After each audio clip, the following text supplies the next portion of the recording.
এই মুসলমান, তাহলে শোনো, তাম দুনিয়ার জীবনটা যদি ধোঁকার জীবন হয়ে যায়, আসল জীবন কোনটা? আল্লাহ বলেন, আমি মানুষ এবং জিন জাতিকে সৃষ্টি করেছি আমি আল্লাহ রব্বুল আলামিনের ইবাদত বন্দেগী করার জন্য। যেই বান্দাটা দুনিয়াবি কাজের মধ্যে লিপ্ত না হইয়া দুনিয়াবি এই জীবনটাকে সে আলাদাভাবে রেখে আমি আল্লাহ রব্বুল আলামিনের ইবাদত বন্দেগী করেছে, তার জীবনটা আসলে ধোঁকার জীবন হবে না, তার জীবনটা হবে সবচাইতে মূল্যবান জীবন। আল্লাহর নবী, বিশ্ব নবী রহমাতুল লিল আলামিন বলেন, আলা ইন্নাদ দুনিয়া মালউনা ওয়া মালউনুন মা ফিহা ইল্লা যিকরুল্লাহ ওয়া মা ওয়ালাহু আলিমান ওয়া মুতাআল্লিমা। আল্লাহর নবী, বিশ্ব নবী রহমাতুল লিল আলামিন বলেন, হে আমার উম্মতগণ, ভালো করিয়া শুনিয়া লও, ভালো করিয়া বুঝিয়া লও, ভালো করিয়া জানিয়া লও, ইন্নাদ দুনিয়া মালউনা, তামাম দুনিয়াটা হইল মালউনা, অভিশপ্ত, অর্থাৎ আল্লাহর রহমত থেকে দূরে। ওয়া মালউনুন মা ফিহা, দুনিয়ার মধ্যে যা কিছু আছে সব কিছু অভিশপ্ত, অর্থাৎ আল্লাহর রহমত থেকে দূরে। ইল্লা যিকরুল্লাহ, তবে আল্লাহ রব্বুল আলামিনের আলোচনা, আল্লাহ রব্বুল আলামিনের জিকির, ওয়া মা ওয়ালাহু, এবং আল্লাহর সাথে সম্পৃক্ত যেই সমস্ত বিষয় আছে, অর্থাৎ কোরআন আল্লাহর, হাদিস ও আল্লাহর কালাম, ওহিয়া গায়রে মাতলু। এই জন্য কোরআন হাদিসের যে আলোচনাগুলো আছে, এই আলোচনাগুলো এগুলো ছাড়া ওয়া আলিমান ওয়া মুতাআল্লিমা, আলেম এবং তালিবে ইলম, এগুলো ছাড়া तमाम দুনিয়ার মধ্যে যা কিছু আছে সব কিছু আল্লাহ রব্বুল আলামিনের অভিশপ্ত, সব কিছু আল্লাহর রহমত থেকে দূরে। দুনিয়াবি যত কাম কাজ আছে এগুলো আল্লাহর রহমত থেকে দূরে, কিন্তু কোরআনের এই আলোচনা, হাদিসের এই আলোচনা, এগুলোর মধ্যে সরাসরি আল্লাহ রব্বুল আলামিনের রহমত নাজিল হয়। বলেন সুবহানাল্লাহ। সুতরাং এই মাহফিলের মধ্যে আসতে পেরে, বসতে পেরে লাভ না লস? বলেন। দেখবেন দোকানে পাটের মধ্যে এখানে সেখানে কত মানুষ ঘোরাঘুরি করতেছে। আল্লাহ রব্বুল আলামিন যাকে পছন্দ করেন, আল্লাহ রব্বুল আলামিন যার প্রতি রহমত বর্ষণ করেন, তাকেই এই মাহফিলের মধ্যে নিয়ে আসতে পারেন। বলেন সুবহানাল্লাহ। এই জন্য আপনারা এসেছেন, আল্লাহ রব্বুল আলামিনের খাস রহমত আপনাদের উপরে আছে। সবাই বলেন আলহামদুলিল্লাহ। ভাইরা আমার, আমি আল্লাহ রব্বুল আলামিনের পবিত্র কোরআন থেকে একটা আয়াত তেলাওয়াত করেছি, রাসূলুল্লাহ সাল্লাল্লাহু আলাইহি ওয়াসাল্লামের হাদিস থেকে একটা হাদিস আপনাদের সামনে পড়ে শুনিয়েছি। কোরআনের এই আয়াতের কিছুটা ব্যাখ্যা করার চেষ্টা করব। আল্লাহ রব্বুল আলামিন কোরআনের মধ্যে বলেন, ই'লামু আন্নামাল হায়াতুদ দুনিয়া লাইবুন ওয়া লাহু ওয়া যিনাতুন ওয়া তাফাখুরুন বাইনাকুম ওয়া তাকাতুরুন ফিল আমওয়ালি ওয়াল আওলাদ। আল্লাহ রব্বুল আলামিন এই কোরআনের মধ্যে মানুষের পাঁচটা হালতের কথা বর্ণনা করেছেন। কয় হালত? সবাই বলেন কয় হালত? পাঁচ হালত। এই পাঁচটা হালতের আলোচনা করব। আপনারা নিজেরা আপনাদের সাথে মিলিয়ে নেবেন আপনি কোন হালতের মধ্যে আছেন, কোন অবস্থার মধ্যে আছেন। এই কোরআন আজ থেকে প্রায় 1500 বছর পূর্বে নাজিল হয়েছে। বলেন সুবহানাল্লাহ। আর আশ্চর্যের বিষয় হচ্ছে, মনে হবে যেন আপনার উপরে স্বয়ং আজকেই নাজিল হয়েছে। বলেন সুবহানাল্লাহ। এবার শুনেন, আল্লাহ রব্বুল আলামিন কোরআনের মধ্যে জানায়া দেন মানুষের পাঁচটা হালত। কয় হালত? এক নাম্বার, মানুষ শিশুকাল পার করে। কি কাল? শিশু। আপনারা ছিলেন এক সময়, নাকি জন্মের পর থেকে সবাই এমন হয়ে আইছেন? কি ছিলেন সবাই? কি ছিলেন? দুই নাম্বারের হালত, মানুষের কিশোর কাল যায়। শিশু কালের পরে মানুষের আরেকটা হালত আসে, কিশোর কাল। তিন নম্বরের হালত হচ্ছে যৌবন কাল। কিশোরের কালের পরের হালত হচ্ছে যৌবনকাল। 4 নম্বরের হালত হচ্ছে প্রৌঢ়কাল, বৃদ্ধ হওয়ার আগের কাল। বৃদ্ধ হওয়ার আগের যে কাল এটাকে বলে প্রৌঢ় বাংলায়। আরেকটা কাল হচ্ছে বুড়া কাল, বৃদ্ধকাল। তাহলে মানুষের কয়টা হালত? কয় হালত, কয়টা কাল? 5টা কাল। ঠিক আছে তো সবার জীবনের সাথে? আল্লাহ এই 5 কালের অবস্থা আল্লাহ কোরআনের মধ্যে সুন্দরভাবে বর্ণনা করতেছেন। বর্ণনা করে বলতেছেন এই 5 হালতের মধ্যে মানুষ ধোঁকার মধ্যে আছে। কিসের মধ্যে আছে? এবার আপনারা আপনার সাথে মিলাইবেন, আপনার জীবনের সাথে মিলাইবেন। আপনি কোন হালতের মধ্যে আছেন? কোন অবস্থার মধ্যে আপনার জীবনটা যাইতেছে? কি ধোঁকার মধ্যে যাইতেছে নাকি কাজের কাজ যাইতেছে? কোন হালতের মধ্যে আছেন, কোন হালতে আপনি আপনার জীবনটা যাইতেছে, এটা একটু খেয়াল করবেন। মাইকের আওয়াজ কি হয়? স্পিকার একটু কমাই দিচ্ছি, ভিতরে স্পিকার একটু রিভাইভ দেন, রিভাইভ দিলে আওয়াজটা ভালো লাগবে। তাহলে মানুষের কয় হালত? 5 হালত। মানুষের কয় হালত? কয় কাল? কয় কাল? এ কথা মিথ্যা নাকি বলেন? আপনারা কি বলেন? মানুষের 5টা কাল যায় না? শিশুকাল, কিশোরকাল, যৌবনকাল, প্রৌঢ়কাল, বৃদ্ধকাল। ঠিক কিনা বলেন? 1 নম্বরের কাল হচ্ছে মানুষের শিশুকাল। আল্লাহ বলেন ইলামু আন্নামাল হায়াতুদ দুনিয়া লাইবুন ওয়া লাহু ওয়া যিনাতুন ওয়া তাফাখুরুম বাইনাকুম ওয়া তাকাতুরুম ফিল আমওয়ালি ওয়াল আওলাদ। হে মুসলমান, এই 5টা হালত মানুষের উপর দেয়া যায়, আর এই 5 হালতে মানুষ ধোঁকার মধ্যে পড়ে থাকে। বলে হুজুর কিভাবে ধোঁকার মধ্যে পড়ে থাকে? আল্লাহ রাব্বুল আলামিন কোরআনের মধ্যে জানায়া দেন 1 নাম্বার হচ্ছে শিশুকাল।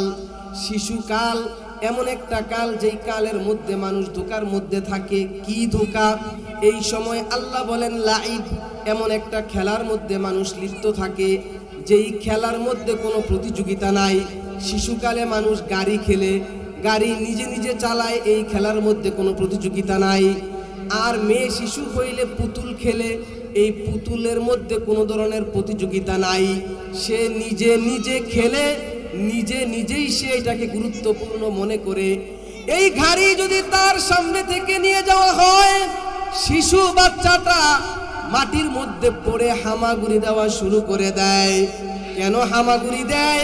কারণ তার কাছে গাড়িটা দুনিয়ার মধ্যে সবচাইতে গুরুত্বপূর্ণ। তার কাছে সবচাইতে ইম্পর্টেন্ট কাজ হইল এই গাড়ি খেলা। পুতুল যদি তার কাছ থেকে নিয়ে যাওয়া হয়, সে মাটির মধ্যে হামাগুড়ি দেওয়া শুরু করে দেয়। বলে হুজুর কেন হামাগুড়ি দেয়? কারণ তার কাছে পুতুল খেলাটা সবচাইতে গুরুত্বপূর্ণ মনে হয়। কথা বলেন ঠিক কিনা? আল্লাহ রাব্বুল আলামিন বলেন ওয়ামা হাযিহিল হায়াতুদ দুনিয়া ইল্লা মাতাউল গুরুর। মানুষ দুনিয়ার জীবনে ধোঁকার মধ্যে আছে। এই পুতুল খেলা খেলতে খেলতে সে ধোঁকার মধ্যে পড়ে আছে। সে গাড়ি খেলা খেলতে খেলতে খেলতে খেলতে ধোঁকার মধ্যে পড়ে আছে। এই কাল যাওয়ার পরে তার সামনে আরেকটা কাল আসে, কিশোর কাল। কি কাল? কিশোর কাল। যখন সে শিশুকাল পার করে কিশোর কালের মধ্যে যায়, তখন সে এমন একটা খেলার মধ্যে লিপ্ত হয়ে যায় যেই খেলার মধ্যে প্রতিযোগিতা আছে। কি আছে? আগে যেই খেলাটা খেলছে এটার মধ্যে কোনো কি নাই? প্রতিযোগিতা নাই। গাড়ি খেললে কি নাই? নিজে নিজেই গাড়ি ধাক্কায়, নিজে নিজেই গাড়ি চালায়। পুতুল নিজে নিজেই খেলে, এটার মধ্যে কোনো কি থাকে না? প্রতিযোগিতা থাকে না।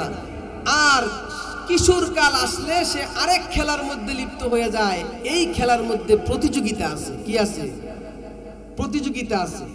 যেমন কি খেলা? ফুটবল খেলা 2 গ্রুপ মিলে খেলে, প্রতিযোগিতা আছে না নাই?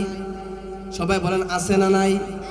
ক্রিকেট খেলা 2 গ্রুপ মিলে খেলে, প্রতিযোগিতা আছে না নাই? আছে। সারা দিন ক্রিকেট খেলার মধ্যে লিপ্ত হয়ে থাকে।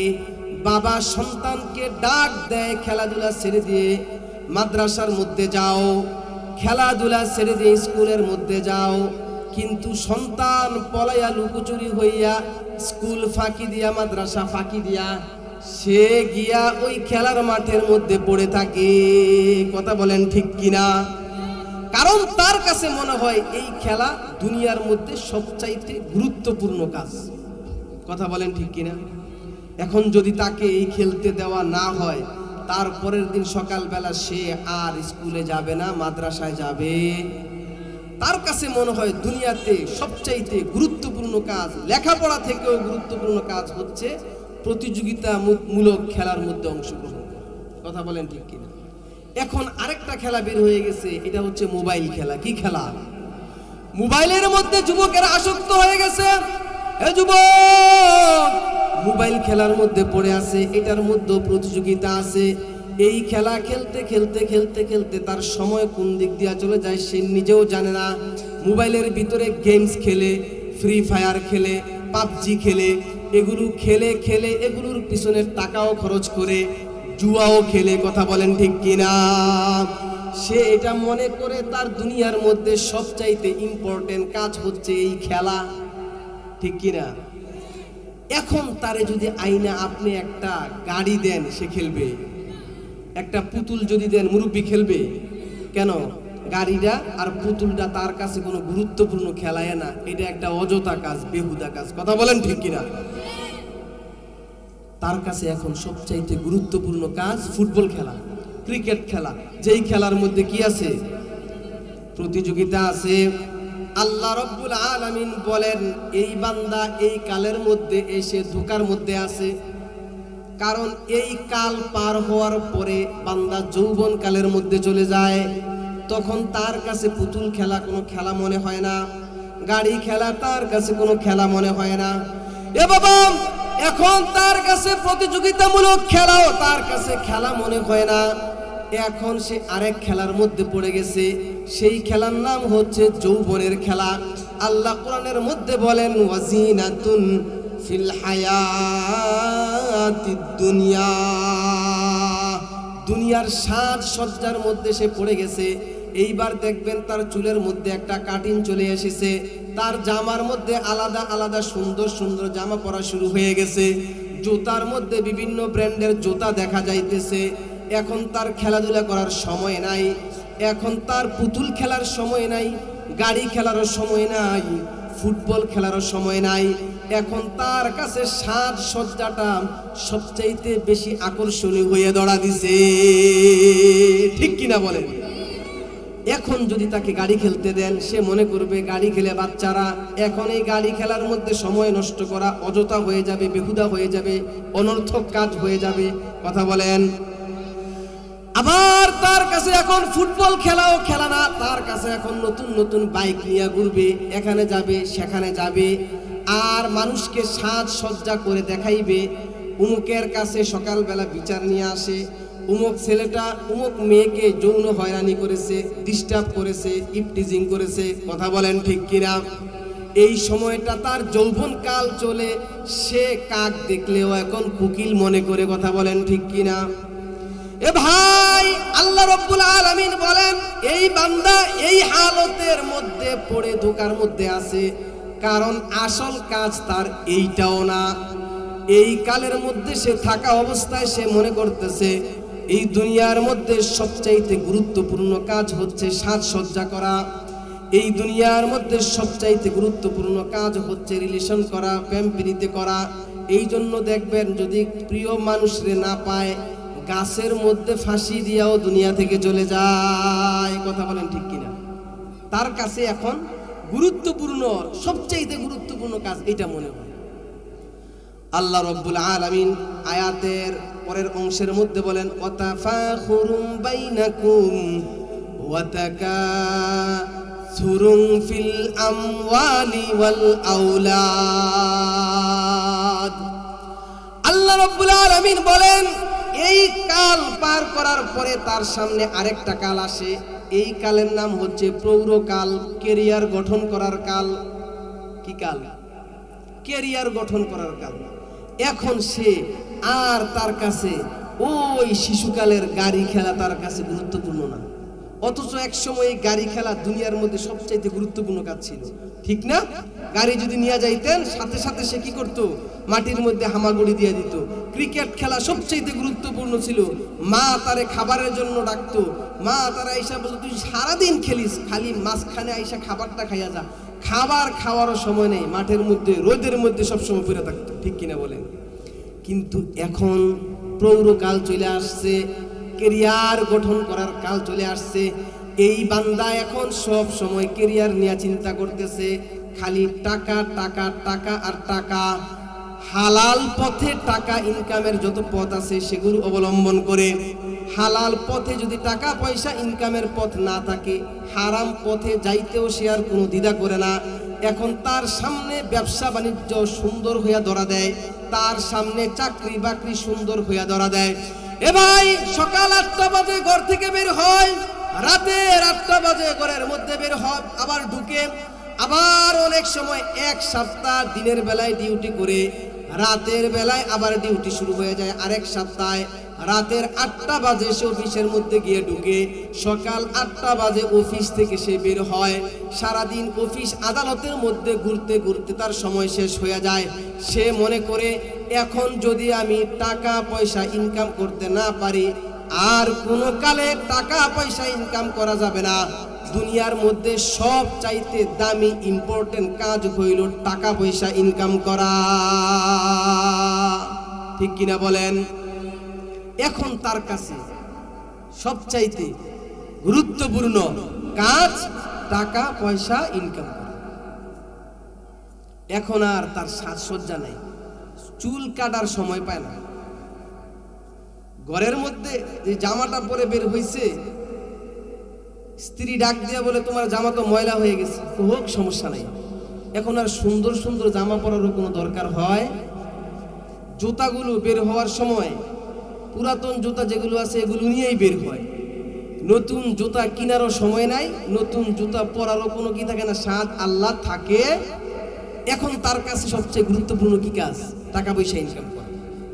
আল্লাহ বলেন এই বান্দাও ধোঁকার মধ্যে আছে। ওয়ামা হাদিহিল হায়াতুদ দুনিয়া ইল্লা মাতাউল গুরুর। আল্লাহ রাব্বুল আলামিন বলেন দুনিয়ার জীবনটা হইল ধোঁকার জীবন। এই বান্দা টাকা পয়সা ইনকাম করতেছে, এটাও সে ধোঁকার মধ্যে আছে। প্রথম কালে সে গাড়ি চালাইছে, ধোঁকার মধ্যে আছে। পুতুল খেলছে, ধোঁকার মধ্যে আছে। দ্বিতীয় কালে গিয়ে সে ফুটবল খেলা, ক্রিকেট খেলা, প্রতিযোগিতা খেলার মধ্যে সময়টারে শেষ করছে, ধোঁকার মধ্যে আছে। তৃতীয় কালের মধ্যে গিয়া সে সাজসজ্জা বিভিন্ন রকমের রূপ ধারণ করছে, এটাও সে ধোঁকার মধ্যে আছে। এইটারেই সে গুরুত্বপূর্ণ মনে করেছে, সে ধোঁকার মধ্যে আছে। এ বাবা, চতুর্থ কালের মধ্যে আইসা এখন সে টাকা পয়সা ছাড়া কিছু বোঝে না, হালাল হারামের তমিজ করে না। সারা দিন কিভাবে টাকা পয়সা কামাই করা যায়, কোন পদ্ধতি অবলম্বন করলে তার ধন সম্পদ বাড়বে, সে এই চিন্তা ফিকিরের মধ্যে আছে। দিনের দাওয়াত দেওয়া হলে, নামাজের কথা বললে নামাজ পড়ার সময় থাকে না, দাওয়াতে যাওয়ার সময় থাকে না, কাম কাজ করার সময় থাকে না, দ্বীনি মাহফিল শোনার সময় থাকে না। তার কাছে এখন একটাই কাজ, একটাই ইম্পর্টেন্ট গুরুত্বপূর্ণ কাজ, সেটা হচ্ছে টাকা পয়সা ইনকাম করা। কথা বলেন ঠিক কিনা? আল্লাহ বলেন বান্দা ধোঁকার মধ্যে আছে। 5 নম্বরের হালত, বৃদ্ধ বুড়াকাল। কি কাল? বুড়াকাল। এখন টাকা পয়সা কামাই করার মতো আর কি থাকে না, শক্তি সাহস থাকে না। ভাই, কথা যেগুলো বলতেছি এগুলো কি মিথ্যা বলতেছি বলেন? সরাসরি কোরআনের কথা। কোরআনে আল্লাহ এমনি সাজায় দিছে। আজ থেকে 1500 বছর আগে কোরআনের মধ্যে এই কথাগুলো বলছে। আপনারা বলেন বর্তমান সময়ের সাথে এই কথাগুলো মিলে কিনা বলেন? এই জন্য এই কোরআন শাশ্বত, চিরকাল কিয়ামত পর্যন্ত এই কোরআনই থাকবে। কোরআনের একটা নোক্তাও পরিবর্তন হবে না, বলেন সুবহানাল্লাহ। তাহলে আরেকটা কাল হচ্ছে বুড়া কাল। হ্যাঁ, এখন তো আর তার কি নাই, টাকা পয়সা কামাই করার মতো সাহস নাই, শক্তি নাই, হিম্মত নাই, বুদ্ধিও নাই, সবকিছু এখন লোপ পাইছে। এখন কেমনে ধোঁকা খায়? এখন তো আর টাকা পয়সার নেশা নাই। আল্লাহ বলেন ওয়াতাকাতুরুন ফিল আমওয়ালি ওয়াল আওলাদ ওয়াতাফাখুরুম বাইনাকুম ওয়া তাকাসুরুন ফিল আমওয়ালি ওয়াল আওলাদ। আল্লাহ পাক রব্বুল আলামিন বলেন এই বয়সে সে দোকানের মধ্যে আছে কিভাবে? সে দোকানে পাটে বসে, সে মজলিসের মধ্যে বসে, এখন সে আর টাকা পয়সা ইনকাম করার মতো তার হিম্মত নাই। এখন সে একজনের সাথে বসে আরেকজনে বসে বসে গর্ব করে, কি করে? আমার 5 ছেলে। কয় ছেলে? একজন লন্ডনে থাকে, আরেকজন আমেরিকায় থাকে, আরেকজন বিশাল বড় ডাক্তার, আরেকজন বড় ইঞ্জিনিয়ার, আরেকজন বড় মুফতি। এগুলো বলে বলে বেড়ায় আর গর্ব করে, একে অপরের সাথে গিয়ে গিয়ে গল্প গুজবের মধ্যে লিপ্ত হয়ে যায়।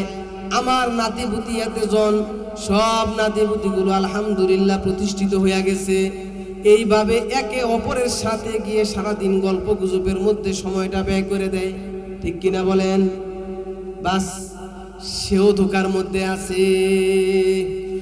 1 নম্বরের হালত, বান্দা যখন শিশু কালের মধ্যে থাকে, ধোকার মধ্যে আছে, গাড়ি চালাইতেছে, গাড়িটা তার কাছে সবচেয়ে গুরুত্বপূর্ণ মনে হয়।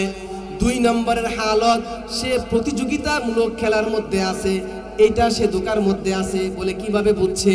2 নম্বরের হালতে গেলে তার কাছে 1ম নম্বর হালতটা বুঝে আসে এটা বেহুদা কাজ, আর 2 নম্বর হালতটা তার কাছে মনে হয় সবচাইতে গুরুত্বপূর্ণ কাজ।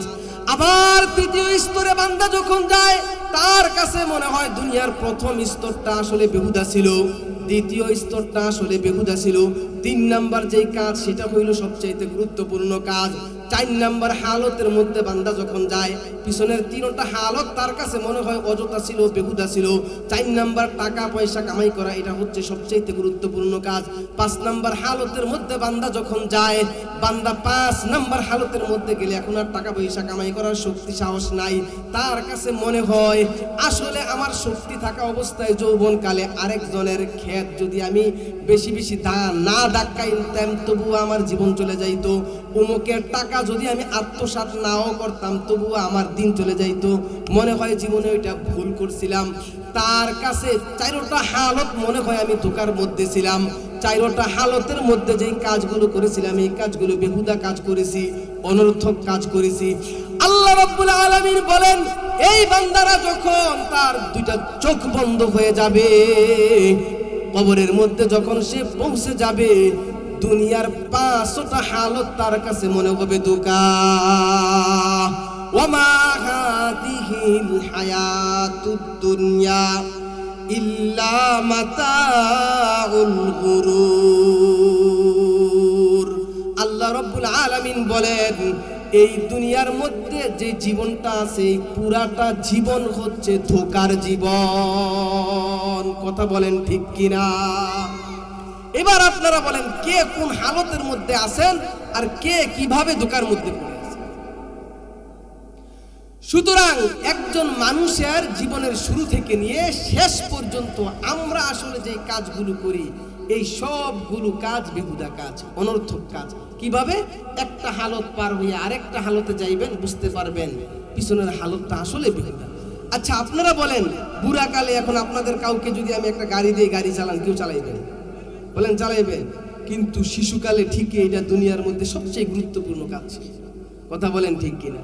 এখন যারা বৃদ্ধ বাবা আছেন, বৃদ্ধ বাবাদেরকে যদি নিয়ে আমি সুন্দর কইরা সেলুনের দোকানে নিয়ে সুন্দর করে চুলের কাটিং দেওয়াই, সুন্দর সুন্দর জামা পরাই দেই, আপনারা কি করবেন? আর এত কিছু দরকার নাই নাতি, তুমি তোমার হালতে থাকো, আমাদের হালত জীবন শেষ হয়ে গেছে, এখন আর এত সাজসজ্জা করারও কোনো কি নাই, প্রয়োজন নেই। কথা বলেন ঠিক কিনা? মানুষের একটা হালত গেলে সে বুঝতে পারে তার হালত আসলে কি, পিছনের জীবনটা আসলেই তো ধোঁকার মধ্যে কাটাই দিয়েছে। কথা বলেন ঠিক কিনা? তাহলে হুজুর পুরা জীবন যদি ধোঁকার মধ্যে চলে যায়, আসল জীবন কই? কি বলেন? আসল জীবন কই? কোন জীবনটা ধোঁকার জীবন না? আল্লাহ বলেন ওমা খালাকুতুল জিন্না ওয়াল ইনসা ইল্লা লিয়াবুদুন। এই মুসলমান, তাহলে শোনো, তাম দুনিয়ার জীবনটা যদি ধোঁকার জীবন হয়ে যায়, আসল জীবন কোনটা? আল্লাহ বলেন আমি মানুষ এবং জিন জাতিকে সৃষ্টি করেছি আমি আল্লাহ রব্বুল আলামিনের ইবাদত বন্দেগী করার জন্য। যেই বান্দাটা দুনিয়াবি কাজের মধ্যে লিপ্ত না হইয়া দুনিয়াবি এই জীবনটাকে সে আলাদাভাবে রেখে আমি আল্লাহ রব্বুল আলামিনের ইবাদত বন্দেগী করেছে, তার জীবনটা আসলে ধোঁকার জীবন হবে না, তার জীবনটা হবে সবচাইতে মূল্যবান জীবন। সুবহানাল্লাহ। তাহলে দুনিয়াতে আমরা আসলাম, আসার পরে যদি আমরা ধোঁকার মধ্যে পড়ে থাকি, ধোঁকায় থাকতে থাকতে আমার জীবনটা ধোঁকার জীবন হয়ে যাবে। পাশাপাশি আমি যদি আমার জীবনটারে সুন্দর করতে চাই, তাহলে আমার জীবনটারে ইবাদতের জীবনে নেওয়া লাগবে। কোন দিকে নেওয়া লাগবে? ইবাদতের জীবনে নেওয়া লাগবে। এবার আপনাদের কাছে আমি প্রশ্ন করি, আপনাদের যাদের জীবন 30 বছর শেষ হয়ে গেছে, 40 বছর শেষ হয়ে গেছে, 50 বছর, 60, 70 বছর শেষ হয়ে গেছে, আপনারা নিজেরা একটা মাপ দেন না, আপনাদের জীবনটা আসলে কোন কাজে বেশি গেছে? দুনিয়ার কাজে বেশি চলে গেল, না ইবাদত বন্দেগীর মধ্যে বেশি গেল? কয়দিন আপনি 5 ওয়াক্ত নামাজ সঠিকভাবে পড়ছেন? সবগুলো রমজানের রোজা, 30টা রোজা কি সঠিকভাবে রাখছেন কিনা? সামনে তো আবার রোজা চলে আসতেছে। আসলে আল্লাহর ইবাদত বন্দেগীর মধ্যে আমার জীবনটা কাটলো, নাকি দুনিয়ার এই 5 হালতের মধ্যে, 5 ধোঁকার মধ্যে পড়েছিলাম? নিজেরা চিন্তা করলে কিন্তু এটা কি হয়ে যাবে? বের হয়ে যাবে। এখন যে হালতের মধ্যে আমরা আছি, এবার আসেন, এভাবে যে আমাদের জীবনটা চলতেছে, এই জীবনের একটা পরিবর্তনের দরকার আছে না নাই? বলেন, সবাই বলেন, পরিবর্তনের দরকার আছে না নাই?